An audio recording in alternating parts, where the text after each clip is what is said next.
Goeienaand, broers en susters. Baie welkom by vanaand se erediens. Is so groot voorreg om hier by mekaar te wees. Dit lyk my hierdie bankie voor sit nogal tyd, maar ek's bly om julle almal hier by mekaar te sien en dis so groot voorreg om eintlik vanaand ook weer die sakrament van die Here wat die Here Jesus ingestel het saam te kan gebruik. Rondom die reëlings vir die nagmaal vanaand, die nagmaal vind vanaand plaas hier aan die tafel. So ons bedien dit nie in die banke soos in die oggende nie, ons bedien dit by die tafel. En dan besoekers wat aangedui dat hulle saam met ons nagmaal wil vier, is hartlik welkom. En indien u vanaand 'n besoeker is u ook welkom om die nagmaal saam met ons te vier indien u onvoorwaardelik Jesus Christus as verlosser en koning bely en bidend navolg deur die krag van die Heilige Gees. U die gereformeerde godsdiens bely en beoefen en u die vrymoedigheid het om nagmaal in die eie gemeente te vier en nie onder die kerklike tug staan nie. So dit is net die 3 vereistes wat ons graag aan julle wil rig. Maar ja, julle is baie welkom om saam met ons nagmaal te gebruik. Dan wil ek ook maar net sê, ons het talle geloofsfamilies en Bybelstudiegroepe om by betrokke te raak. En besonder as jy student is en jy het nog nie 'n plek waar jy inskakel nie, ons het donderdag aande is daar studente Bybelstudie ook. So julle is baie welkom om dit by te woon. As julle meer inligting nodig het, kom praat met my net na die diens asseblief.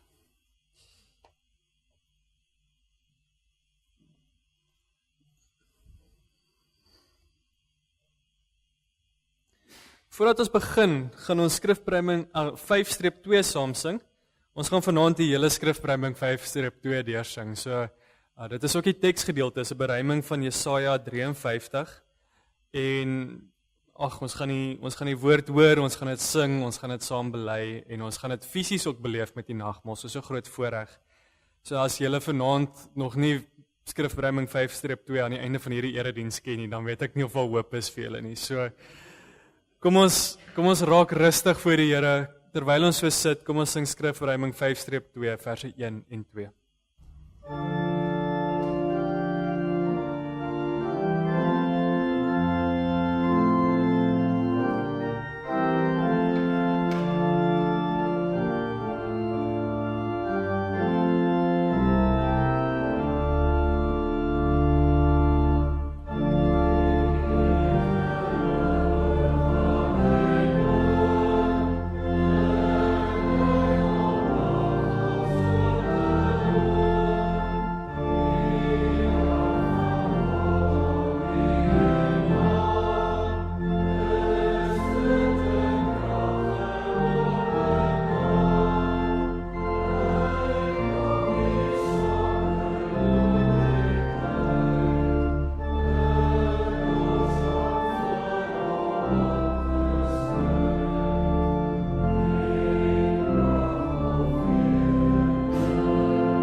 Ons raak stil voor die Here. En ons doen dit met die volgende woorde. Ons is bevry soos 'n voël uit die wip van 'n voëlvanger. Die wip het gebreek en ons was vry. Ons hulp kom van die Here alleen, wat die hemel en die aarde gemaak het. Geliefdes, die genade en barmhartigheid en vrede wat van God die Vader kom en van Jesus Christus, die Seun van die Vader, sal by ons wees, ons wat in die waarheid en die liefde van die Here is. Amen. Ons gaan nou weer skrifruiming 5-2 sing. Julle sal hoor die vorige wysie is bietjie onbekender. Die een wat nou kom is seker Psalm 18. So dis dan Psalm 18 se wysie. So ons probeer dit maar net bietjie afwissel en ook die ouer wysies leer ken. So kom ons loof Here saam uit verse 3, 4 en 5 uit.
Kom ons bid saam.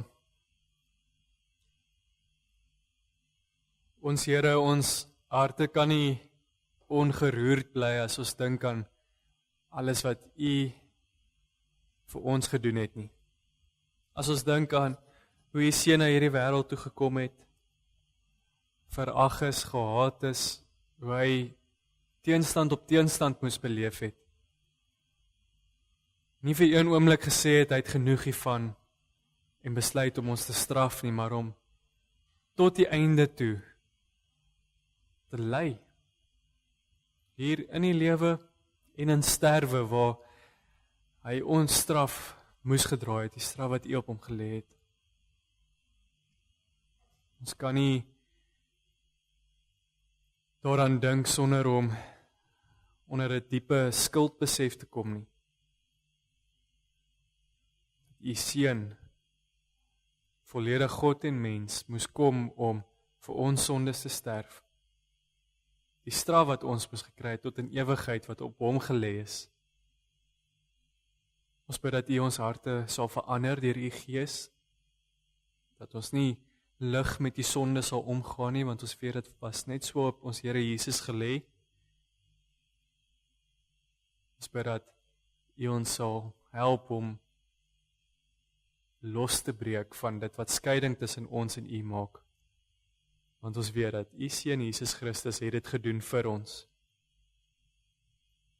Ons dankie vir u teenwoordigheid, ons dankie vir die voorreg om vanaand hier bymekaar te wees en saam te kan bid, saam te kan sing, saam te kan Bybel lees en saam te kan nagmaal vier. Mag ons elke element van die liturgie vanaand u hand daarin sien, u gees daarin sien, hoe u ons lei om ons harte te verhef tot u, hoe u ons stil maak om in 'n skuldbesef te kom, maar dat ons nie daar sal stop nie, dat ons sal kyk na die verlossing wat ons ontvang en dat ons in dankbaarheid daarvoor sal lewe. Ons dankie vir die teenwoordigheid in ons lewens, ons sou so verdwaald en verlore wees sonder dit. Ons bid dat u ons sal gebruik as instrumente in u hand om hierdie wêreld te bereik. Gee ons die krag, die moed, die energie, die deursetting om getuies te wees. U disippels te wees, om ander te wys wat dit beteken om u te volg. Ons dankie vir alles, ons dankie vir elke asemhaling, ons dankie vir elke oomblik wat ons het om in u, om meer van u te leer. En ons bid dit in Jesus se naam alleen. Amen. Goed, so ons gaan vanaand die Heidelbergse Katekismes Sondag 15 hanteer en dan gaan ons daarna saam lees uit Handelinge, nie Handelinge nie. Ek hou nog vas op Handelinge want dit was nou die afgelope 2 Sondae, maar ons gaan saam lees uit Jesaja 53 uit, net so spesiaal soos Handelinge. So die Heidelbergse Katekismes Sondag 15 vra: wat verstaan jy onder die woord gelei? En die antwoord is dat Christus na liggaam en siel tydens sy hele lewe op aarde, maar veral aan die einde daarvan, die toorn van God en die sonde van die hele menslike geslag gedra het. So het hy met sy lyding as die enigste versoenoffer ons liggaam en siel van die ewige verdoemenis verlos. Groot woorde, maar dit beteken net, Jesus het sy liggaam gegee as 'n offer vir ons sondes. Julle weet, soos in die Ou Testament, wat hulle 'n bok moes geoffer het vir die volk se sondes om toegang te kry tot die allerheiligste, so het die Here Jesus gekom en sy liggaam as 'n offer gegee. So kom ons ook nou gesing het van die Lam van God. En dit het gemaak dat God se straf is daarop op Jesus gelê en ons is vrygemaak. En daardeur het ons verlos en vir ons die genade van God, die geregtigheid en die ewige lewe verwerf. So ons ontvang genade van die Here af, ons is die geregtigheid, ons is reg voor die Here.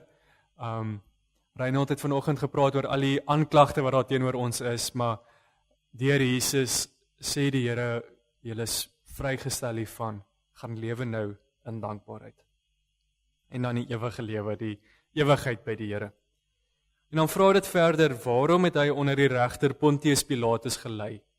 En die antwoord is, sodat hy onskuldig deur die wêreldlike regter veroordeel sou word, en ons daardeur sou bevry van die streng oordeel van God, wat oor ons moes kom. So, ja, interessant, hoekom praat ons van gelei onder Pontius Pilatus in die geloofsbelijdenis?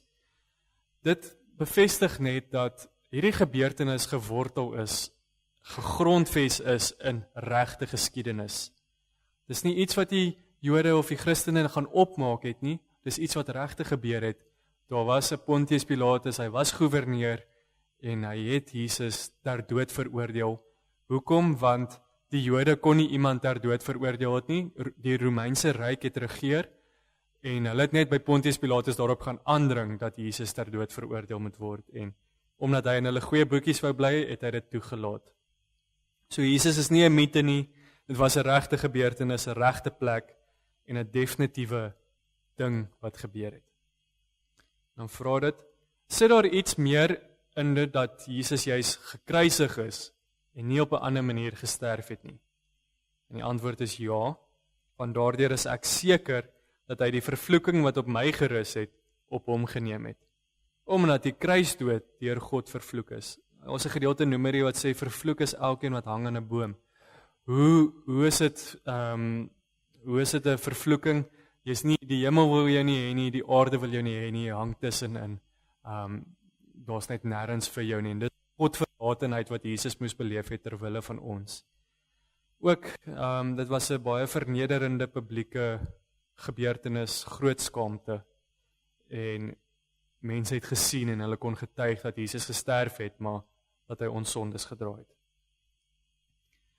Kom ons lees dan nou saam Jesaja 53 vers 1 tot 12.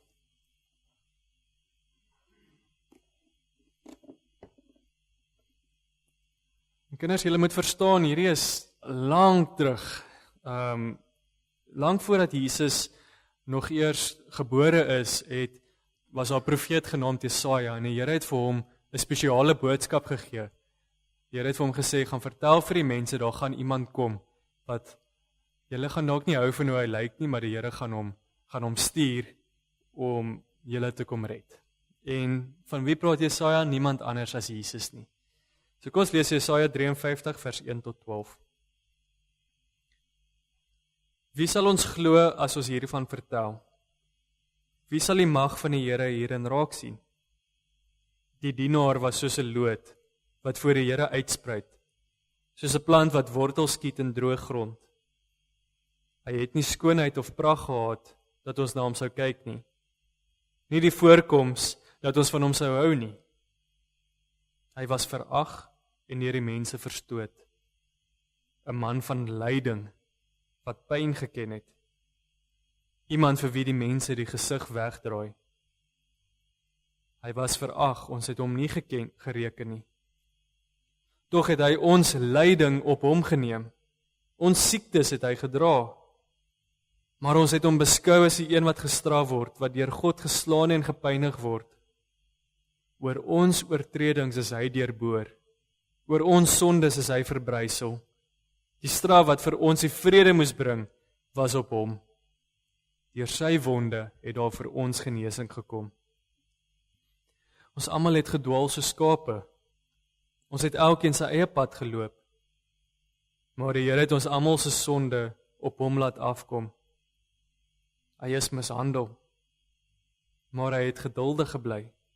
Hy het nie gekla nie. Soos 'n lam wat na die slagplek toe gelei word, en soos 'n skaap wat stil is as hy geskeer word, het hy nie gekla nie. Terwyl hy gelei het en gestraf is hy weggeneem. En wie van die mense het dit ter harte geneem dat hy afgesny is uit die land van die lewendes? Hy is gestraf oor die sonde van my volk. Hy het 'n graf gekry by die goddeloses.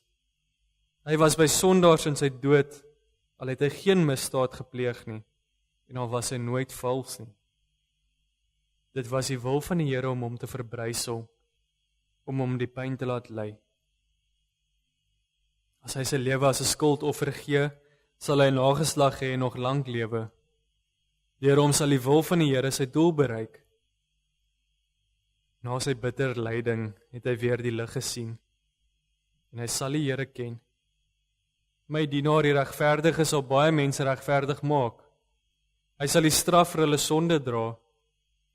Daarom gee ek hom 'n ereplek onder die grootes. Hy sal saam met die magtiges die oorwinning vier, omdat hy hom in die dood oorgegee het, en as misdadiger beskou is, omdat hy die sondes van baie op hom geneem het, en vir die oortreders gebid het. Tot sover. Ons lees net vers 5 saam. Oor ons oortredings is hy deurboor, oor ons sondes is hy verbrysel. Die straf wat vir ons vrede moes bring, was op hom. Deur sy wonde het daar vir ons genesing gekom.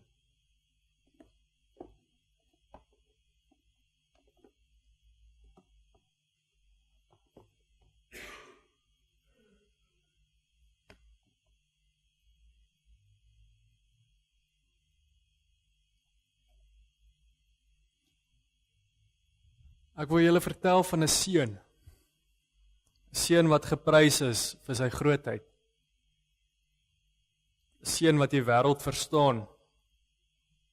Maar nie net die wêreld nie. Hy ken al die geheime van die heelal. Hierdie seun was immers al daar voordat die heelal tot stand gekom het. Alles is deur hom gemaak. In hierdie seun was daar niks sleg nie. Hierdie seun het nooit die verkeerde woorde gebruik of op die verkeerde manier opgetree nie. Hierdie seun regeer saam met sy Vader en doen dit op die perfekste manier. Almal wat hom in sy glorie gesien het, kon nie anders as om voor hom neer te val en hom te prys as hulle koning nie. Hierdie seën is so groot dat selfs die engele nie voor hom staande kan bly nie, maar gereeld in sy teenwoordigheid uitroep, heilig, heilig, heilig is hy. En die seun moes die verskriklike deurmaak waar sy skepsels teen hom draai. Hy moes beleef hoe die mens wat veronderstel is om hom lief te hê met sy hele hart en met sy hele siel en met sy hele verstand, besluit dat hy nie meer 'n intieme en lieflike verhouding met hom wil hê nie. Die ergste van alles is dat hierdie seun niks gedoen het om hierdie opstand te regverdig nie. Hy het niks gedoen om hierdie rebellie te veroorsaak nie. Hy het vir hulle geen rede gegee om teen hom te draai nie, hy het hulle nie verkeerd hanteer nie, hy het hulle nie onderdruk nie, hy het net alles gegee wat hulle nodig het. Al wat hy wou hê is dat sy onderdane in vrede met hom moet leef. En besef dat hulle geluk daarin lê dat hulle 'n verhouding met hom het. Maar die mens is verlei. Boosheid het die oorhand gekry. En die mens het besluit, hy weet beter as hierdie seun. Hierdie besluit van die mens het konflik in die seun en sy vader se harte opgebring. Vernietig hulle hierdie mense en begin oor? Of los hulle hierdie mense om aan te hou leef in die leuen wat hulle lewens nou is? Iets moes gedoen word aan die mens. Dit kon nie toegelaat word dat hierdie ongehoorsaamheid aanhou bestaan nie. Die mense wat teen hom gedraai het, verdien om gestraf te word. Inteendeel, as die Vader die sondes nie straf nie, ongestraf laat, sal hy daardeur sê dat die sonde nie so erg is nie. En dat mense eintlik maar net mag doen wat hulle wil. Maar die Here se liefde strek baie verder as sy straf. Uit hierdie liefde uit het die seun geweet dat hy sy vader se straf en regverdigheid gaan moet dra vir die oortredings van hierdie rebelse mense. Hy het geweet daar is geen ander uitweg nie. Hierdie mense gaan nooit uit hulle self uit kan besluit om dinge reg te maak nie. Hulle is so verlore, so ver verwyder van hom af. Hulle weet nie wat die regte ding is om te doen nie.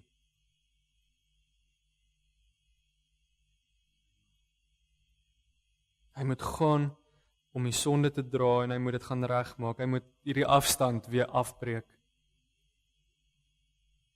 En hierdie mense wat teen hom gedraai het, verdien dit nie.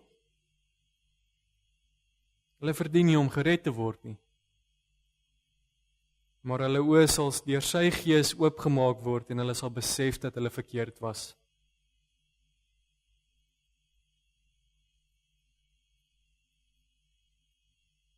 En is aangekondig. Die Here het mense gebruik om te sê hierdie seun gaan kom. Hy gaan na die wêreld toe kom. Hy gaan kom om die straf te dra van die mense wat nie eens weet hoe verlore hulle is nie.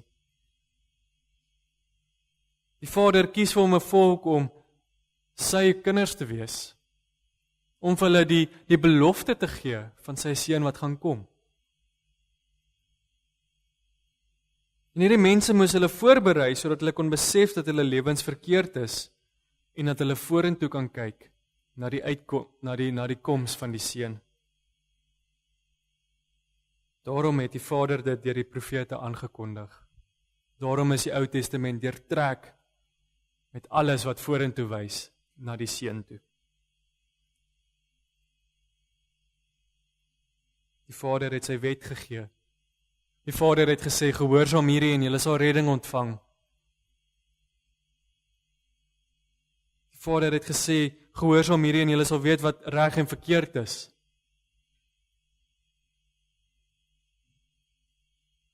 Maar die mense kon dit nie reg kry nie. Die Vader het geweet, sy groot prentjie is dat die mense sal besef hulle kan dit nie reg kry nie en dat iemand sal moet kom wat dit namens hulle moet gehoorsaam. En dan bring die Here die boodskap aan Jesaja. En Jesaja skryf oor hoe die een wat God se straf vir die mensdom moet dra sal ly. Hoe die verlosser sou moet ly. Al het Jesaja ook nie presies geweet wie hy sou wees of wanneer hy sou kom nie, moes hy skryf oor die seun wat gaan kom. Toe die seun na die wêreld gekom het, het hy nie gelyk soos die een wat mense verwag het nie. Was hy 'n magtige koning nie? In hulle oë nie? Hy was nie die een wat vir hulle rykdom gebring het nie? Hy was nie die een wat vir hulle aardse oppervlakkige oorwinning gebring het nie? Die seun het nie skoonheid of pragt gehad sodat die mense sou stop en na hom kyk eers nie.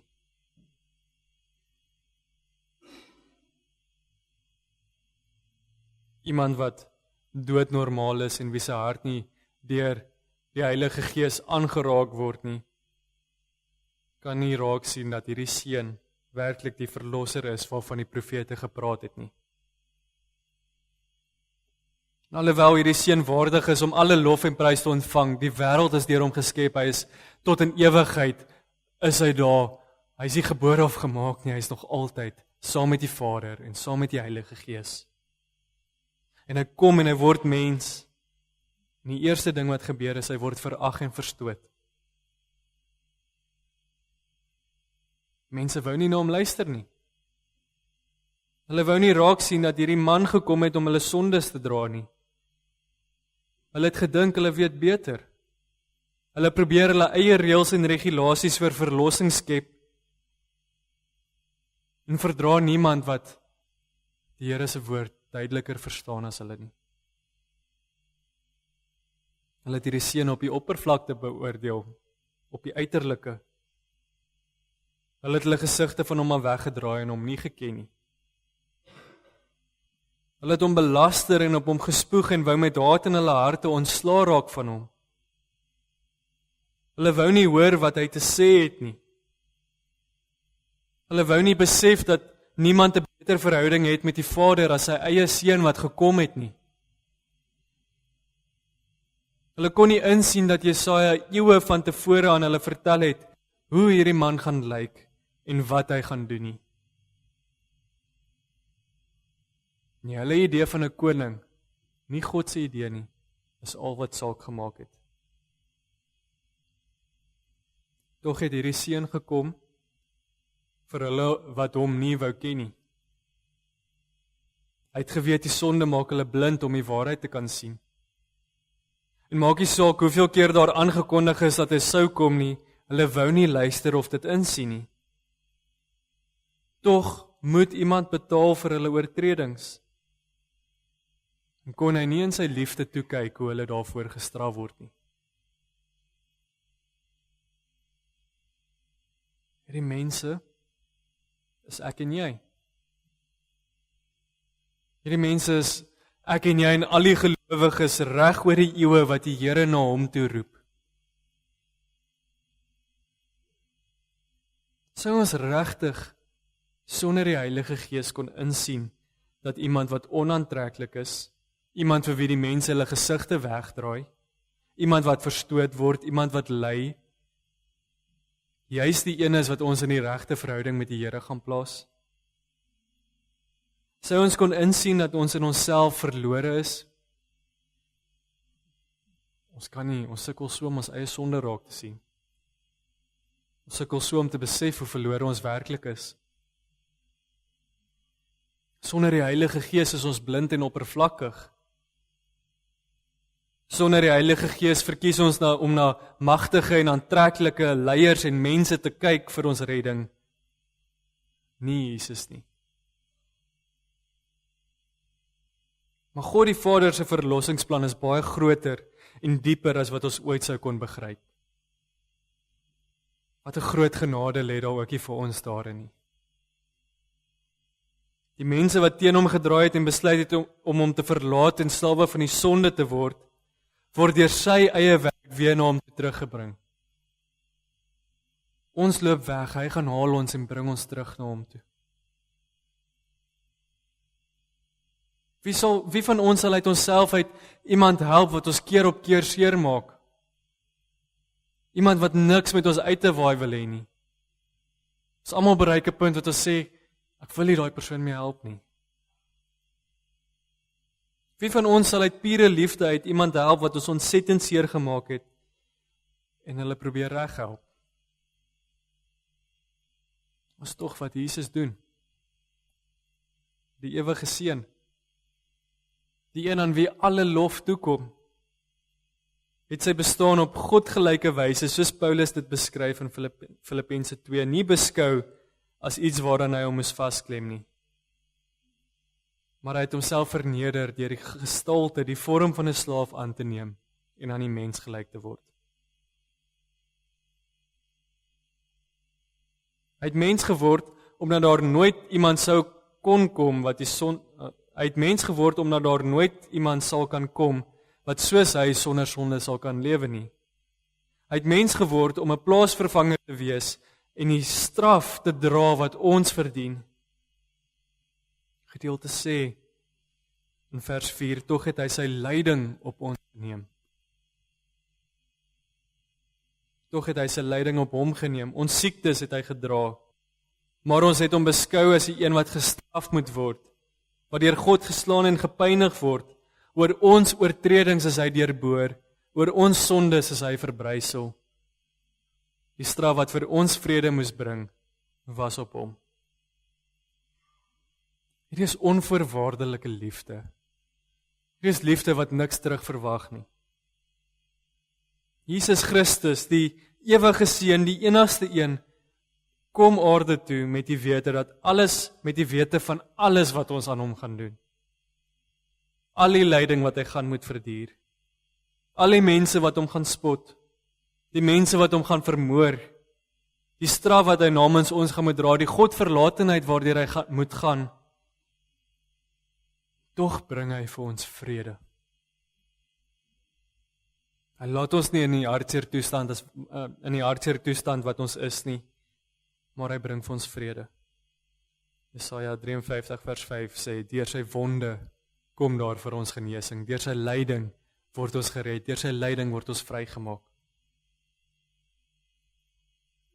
Geliefdes, hierdie pyn waardeur Jesus moes gaan, terwille van ons is eintlik bo ons verstand. Dit is onbeskryflik. As ons elke oomblik van die dag dink aan die pyn wat hy moes beleef, die lyding waardeur hy moes gaan, sal ons nog steeds dit nie ten volle kan begryp nie. Tog het hy dit in liefde deurgemaak. 'n mooi ding wat ek al 'n paar keer gehoor het, is dat die grootste daad van liefde was dat toe Jesus daar aan die kruis gehang het, hy besluit het om aan te hou hang aan die kruis. Hy het daar gebly. Hy het nie nodig, hy het besluit om nie van die kruis af te klim nie, tog alhoewel hy al die mag in die wêreld gehad het om dit te doen. Maar hy het daar bly hang. Hy het geweet hy moet dit deurmaak sodat ek en jy vandag hier kan sit en deel in sy verlossingswerk. Nou regeer hy tot in ewigheid. Nou het hy uit die dood uit opgestaan. Nou sê hy vat ons saam. Nou gee sy gees aan ons. Ons lewe in hom. Maar ons lewe volkome wanneer ons besef hoe groot ons sonde is voor die Here. En hoe groot Jesus se verlossing is. Want die vraag is of ons besef dat hierdie verlossing so duur gekoop is. Besef ons dat ons vrygemaak is van die sonde, sodat ons weer God kan dien en eer soos hy dit bedoel het. Daai herstelde verhouding, daai rebellie is omgedraai. Jesus het ons versoen sodat ons nou weer in die wonderlike verhouding met die Here kan lewe. Maak ons hierdie verhouding goedkoop?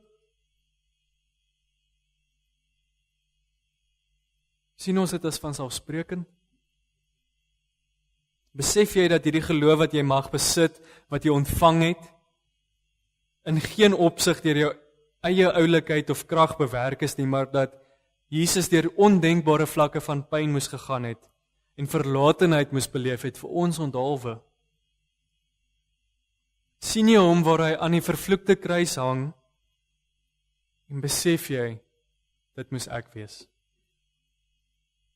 Sien jy waar die soldate hom bespot en verneder en met 'n sweep slaan, waar die punte van daardie sweep stukkies been bevat en besef jy, dit moes ek wees?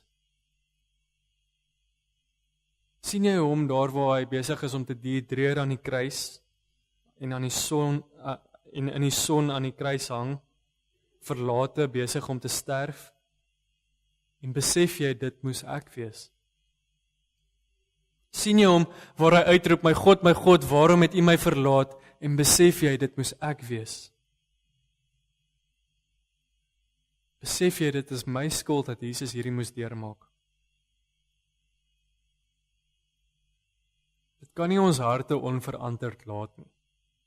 Ek kan nie net koud sê, ag ja, seker 'n groot ding wat Jesus gedoen het nie, kan ek nou maar aangaan met my lewe nie. Dit verander ons. Ons besef wat Jesus gedoen het. Ons is vrygemaak. Ons hoef nie met hierdie groot lys van aanklagte voor die Here te staan te kom en die dood te ontvang daarvoor nie, want dit is betaal. Deur Jesus se verlossing is jy nooit meer dieselfde nie. En prys hom wat dit in jou plek gedoen het. En dis 'n groot rede vir die nagmaal van die Here. Hy wat vir ons op 'n baie sigbare manier wys wat hy moes deurmaak ter wille van ons. Sy liggaam gebreek soos die brood, lydend, sy bloed wat vloei soos die wyn, sy verlossing wat ons vrymaak soos die brood wat ons en die wyn wat ons fisies versterk, wat voeding is, sy verlossing wat vir ons krag gee om in hierdie lewe in te gaan en in die ewige lewe in te gaan. As ons nagmaal werklik en eerlik voluit tot gedagtenis van Jesus gebruik, dan kan ons nie onveranderd hier weggaan nie. As ons besef wat dit behels, besef hoe die Heilige Gees ons oopmaak, dan kan ons nie onveranderd hier weggaan nie. Jesus se verlossing verlig ons hele lewe, en dit verander ons tot in ons diepste wese. Sonde het nie meer hou vas op jou nie, jy is vrygemaak. Al die slegte dinge wat jy dink van jouself, Jesus het dit betaal, hy het jou sonde betaal, hy het jou vrygemaak, lewe in sy lig, lewe in sy krag. Lewe 'n loflied tot die Here. Mag die woorde wat in jou hart opkom wees, my verlosser, my Here, hoe lief het ek U? Hoe sal ek U in ewigheid ooit kan vergoed vir die verskriklike lyding wat U om my ontwil gedra het? Man kan ons ook net sê, die Here dit vir ons gegee het, vrylik, as 'n geskenk. En ons kan net sê, my koning het gesterwe, maar nou lewe hy. Daarom is alles wat ek het te dank aan hom. Amen. Ons gaan nou oor in die formulier vir die nagmaal, terwyl ons so nadink oor die lyding wat Jesus moes gedra het, om net seker te maak dat ons hier is vir die regte rede, om die nagmaal tot eer en verheerliking van die Here se naam te gebruik, en om ook net te besef dat die brood en die wyn die teken is van sy lyding, maar ook sy verlossing, en hoe dit vir ons krag gee in die lewe. Kom luister na die woorde waarmee ons Here Jesus die heilige nagmaal ingestel het, soos Paulus dit verwoord. Hy sê, ek het van die Here ontvang wat ek ook aan julle oorgelewer het. Die Here Jesus het in die nag waarin hy oorgelewer is, brood geneem, en nadat hy God daarvoor gedank het, het hy dit gebreek en gesê, dit is my liggaam, gebruik dit is vir julle, gebruik dit tot my gedagtenis. Net so ook het hy na die maaltyd die beker geneem en gesê, hierdie beker is die nuwe verbond, wat deur my bloed beseël is. Gebruik dit elke keer as julle daaruit drink tot my gedagtenis. Elke keer as julle van hierdie brood eet en uit hierdie beker drink, verkondig julle die dood van die Here totdat hy kom. Elkeen wat op 'n ongepaste wyse van die brood eet of uit die beker van die Here drink, sal skuldig wees aan die sonde teen die liggaam en die bloed van die Here. Maar elkeen moet homself eers ondersoek voor hy van die brood eet en uit die beker drink. Om die nagmaal op die regte wyse te vier en daardeur vertroos te word, is dit nodig dat ons onsself vooraf deeglik ondersoek en die nagmaal dan gebruik om die Here se verlossingswerk opnuut in herinnering te roep. So selfondersoek is so belangrik. Dis daai 3 punte wat ons ook vanoggend oor gepraat het. Ware selfondersoek bestaan uit die volgende 3 dele. Eerstens sonde. Ons moet nadink oor ons sonde en die vloek wat oor ons oor onsself gebring het. Hieroor moet ons onsself met diepe berou en nederigheid voor God neerbuig. So ons besef, ons wou beter as die Here hê, maar in die proses, daar is niks beter as die Here nie. In die proses het ons net in die sonde geval. Ons besef hoe groot dit is en dat ons verlossing nodig het. Die tweede punt, verlossing. Ons moet God se vaste belofte glo dat al ons sondes vergewe is, alleen op grond van die versoening van Christus vir ons. Versoening wat Christus vir ons bewerkstellig het. Omdat Christus ons skuld gedra het en ons sy geregtigheid ontvang het, is ons van ons skuld vrygespreek. En dan derdens dankbaarheid. Ons moet opreg begeer om God met ons hele lewe te dank, opreg voor hom te leef en in ware liefde en eensgesindheid in harmonie met ons naaste te lewe. Hulle wat so gesindheid het, wil God in genade aanneem en in die seëninge van die nagmaal laat deel. Hulle wat egter God se gebod hardnekkig en sonder berou oortree, eet en drink 'n oordeel oor hulle self. Daarom verkondig ons aan almal wat in hulle sonde volhard, dat hulle nie na die nagmaal van die Here moet kom nie. Almal wat afgode dien, towenaars en waarsêers aanhang en aan hulle glo, lasterlike dinge van God sê of skeringe in kerk en staat veroorsaak, mynheid pleeg of ongehoorsaam is, moenie deel hê aan die nagmaal van die Here nie.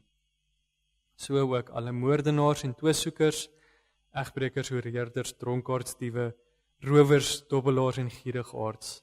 Want iemand wat liefdeloos en aanstootlik lewe, het nie deel aan die koninkryk van Christus nie. Daar is 'n baie lang lys en ons kan almal ons sonde eintlik daarin raak sien, op verskeie maniere. Maar die verskil kom in dat wanneer ons in Jesus lewe, kom hier die volgende woorde in. Dit sê, ons kom nie na die nagmaal omdat ons dink ons is sonder sonde of volmaak nie. So ons het geen rede om trots te wees op onsself nie. Inteendeel, ons kom juis omdat ons die lewe buite onsself in Christus soek. Ons erken ons verlossing is nie in onsself nie, dis in die Here. Met so 'n gesindheid erken ons dat ons van nature deur die sonde dood is. Ons het inderdaad nog baie tekortkominge, soos 'n gebrek aan geloof, aan ywer in God se diens en aan liefde vir God en ons naaste. Ons het egter deur die genade van die Heilige Gees met ons hele wese berou oor ons sondes. En ons begeer opreg om volgens al die gebooie van God te lewe. Daarom kan ons seker wees dat God ons in genade aanneem en waardig ag om deel te hê aan die voedsel en die drank wat God ons gee. En dan oor die nagmaal as 'n herinneringsmaaltyd, 'n onthou-maaltyd. Die Here leer ons die doel van die nagmaal wanneer hy sê, gebruik dit tot my gedagtenis. Gebruik dit om my te onthou. Om die nagmaal van die Here op hierdie wyse te gebruik, moet ons opreg glo dat Christus deur die Vader na hierdie wêreld gestuur is, dat hy waarlik mens geword het en as sondelose lam God se toorn gedurende sy hele lewe op aarde in ons plek gedra het. Christus het God se wet in ons plek met volkome gehoorsaamheid vervul. Hy het ons smaad, ons straf gedra, sodat ons nooit weer tot skande sou word nie. Hy is onskuldig tot die dood veroordeel, sodat ons van God se oordeel vrygespreek kan word. Hy is met spykers aan die kruis vasgeslaan, om die skuldbrief van ons sondes daaraan vas te heg. Op hierdie manier het hy in ons plek ons vervloeking op hom geneem, om sy seun aan ons te skenk. Sodat ons nooit weer deur God verlaat sou word nie, het hy uiterste pyn en smart gelei, en in bange Godverlatenheid uitgeroep, my God, waarom het U my verlaat?